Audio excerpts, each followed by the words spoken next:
ফিরে আসি এবং খাবারের সন্ধান করতে থাকি, কিন্তু শহরেও আমি কিছু পেলাম না।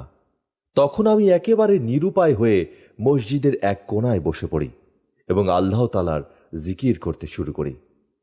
প্রচণ্ড ক্ষুধা ও তৃষ্ণায় চোখে অন্ধকার দেখতে শুরু করলাম।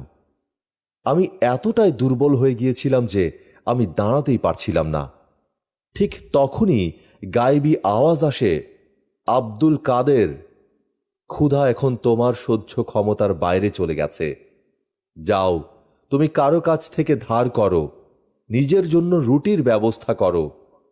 কিন্তু এই কথা তিনি কিছুতেই বুঝতে পারছিলেন না যে তিনি কার কাছ থেকে ধার করবেন। কিন্তু কোনো উপায় না দেখে বড়পীর পুনরায় শহরের দিকে পা বাড়ালেন।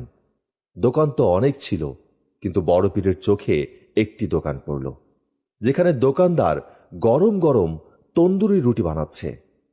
বড়পীর সেই রুটির দোকানে গেলে দোকানদার তাকে চিনতে পারেনি, কারণ এই সমস্ত দোকান থেকে তিনি কখনোই কিছু কেনেননি। মহান আল্লাহ তাআলা সেই রুটির দোকানদারের মনে একরকম অনুভূতি সৃষ্টি করে দিলেন যে এই ব্যক্তি আল্লাহ তাআলার একজন খাস বান্দা, আর এই ব্যক্তি এই বয়সে মহান আল্লাহ তাআলার ইবাদতে নিজেকে উৎসর্গ করেছে, আর এ কারণে এই ব্যক্তির জন্য রুটির ব্যবস্থা করা আমার দায়িত্ব।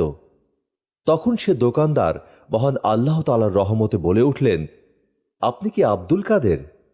উত্তরে বড়পীর আব্দুল কাদের জিলানী বললেন, হ্যাঁ, আমি আব্দুল কাদের। দোকানদার পুনরায় জিজ্ঞাসা করলেন, সেই আব্দুল কাদের যিনি বাগদাদ থেকে এসেছেন এলম হাসিল করার জন্য?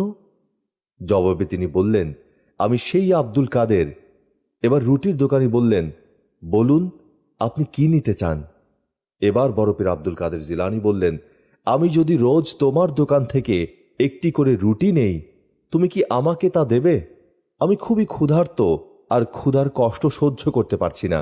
তখন দোকানদার বললেন, আপনি এমন করে কেন বলছেন? এই সমস্ত রুটি আপনার, আপনি চাইলে সবগুলো রুটি নিয়ে নিতে পারেন, এ ব্যাপারে আমার কোনো আপত্তি নেই। কিন্তু বড়পীর আব্দুল কাদের জিলানী রাদিয়াল্লাহু তাআলা আনহু বললেন, আমার সমস্ত রুটির দরকার নেই, তুমি রোজ আমাকে একটি করে রুটি দিও, আর এর বদলে যখনই আমার কাছে পয়সা হবে আমি তোমার ধার শোধ করে দেব, কারণ আমি আমার মাথার উপরে কোনো রকম ঋণের বোঝা রাখতে চাই না।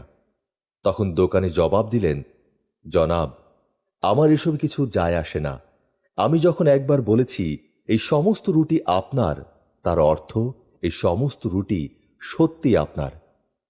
এবার বড়পীর আব্দুল কাদের জিলানী বললেন, আমার শুধু একটি রুটি হলেই হবে, যাতে আমার পেট ভরে যায় এবং আমি পুনরায় আমার তালিম শুরু করতে পারি। বড়পীর বর্ণনা করেন, আমি পুনরায় জঙ্গলে ফিরে আসি এবং আল্লাহ তাআলার শুকরিয়া আদায় করতে থাকি।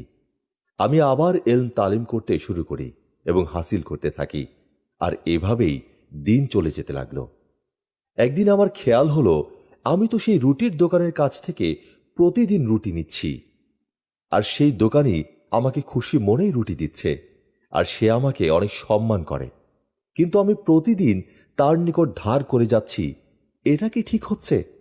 আর আমি তাকে ওয়াদা করেছি তার সমস্ত পাওনা আমি শোধ করে দেব। এই কথা মনে আসার সঙ্গে সঙ্গে আমি নিজেকে বলি, এই আব্দুল কাদের, ধার তো ধারই, আর তোমাকেই তো তা শোধ করতে হবে, কিন্তু আমি পয়সা কোথায় পাব? এই কথা মনে হবার পর আমি এতটাই লজ্জা পাই যে আমি তার কাছ থেকে কিছুদিন রুটি নেওয়া বন্ধ করে দেই। আমি কিভাবে তার সামনাসামনি হব? এভাবে কিছুদিন চলে যায়। আমি আর সেই রুটির দোকানের কাছে যাইনি। একদিন আমি ভাবছিলাম সেই রুটির দোকানের ধার কিভাবে পরিশোধ করা যায়। তখন আমার কাছে একটি গায়েবী আওয়াজ আসে। সেখানে শুনতে পাই কেউ একজন বলছে, আব্দুল কাদের, আপনার ধারের দায়িত্ব আল্লাহ তাআলা নিয়েছে, আপনি কেন এত চিন্তা করছেন? তারপরও আমার মাথায় শুধুমাত্র একটি কথাই ঘুরছিল, ধার করে আমি রুটি খাবো না, আর আমি ওখানে আর যাব না। আমি ঠিক করে নিয়েছিলাম এই রুটি দোকানদারের কাছে আমি কখনোই যাব না যতক্ষণ না পর্যন্ত আমার কাছে অর্থ আসে, আর তার কাছ থেকে আমি আর রুটিও নেব না। এবার আবার গায়েবী আওয়াজ আসে এবং শুনতে পাই, আব্দুল কাদের, ঋণ আপনাকে শোধ করতেই হবে, আর মহান আল্লাহ তাআলা আপনাকে অনেক ভালোবাসেন, আপনি ধার নিয়ে চিন্তা করবেন না। এই ধারের দায়িত্ব আল্লাহ তাআলা নিয়েছেন, যিনি এই সমস্ত দুনিয়ার মালিক। তখন আমি বলি, এই ধার করা রুটির দাম কিভাবে পরিশোধ করব? তখন আবার গায়েবী আওয়াজ আমাকে বলে, আব্দুল কাদির, আপনাকে জায়গার কথা এখন বলা হবে। আপনি সেখানে চলে যান, কিন্তু কারো সঙ্গে এ ব্যাপারে কোনো কথা বলবেন না। সেখানে আপনি যাবেন, যেটা দেখবেন সেটা নিয়ে চলে আসবেন, আর ওই বস্তুটি দিয়েই দোকানদারের ধার শোধ করে দেবেন। আমি গায়েবী আওয়াজের কথা মতো সেখানে গেলাম। সেই জায়গাটি ছিল জনমানবহীন। আমি সেখানে একটি থলি দেখতে পাই। আমি সেই থলির মুখ খুলে থলির ভেতরে আটা দেখতে পাই। সেই আটা দেখে মনে হচ্ছিল মাত্রই তা আনা হয়েছে। আমি দেখে অনেক খুশি হই, আর সেটা নিয়ে রুটির দোকানের নিকট ফিরে যাই। থলেটি দেখে দোকানে জিজ্ঞেস করল, হুজুর, এটি কি? যদিও সে বুঝতে পারছিল এটি একটি আটার থলে।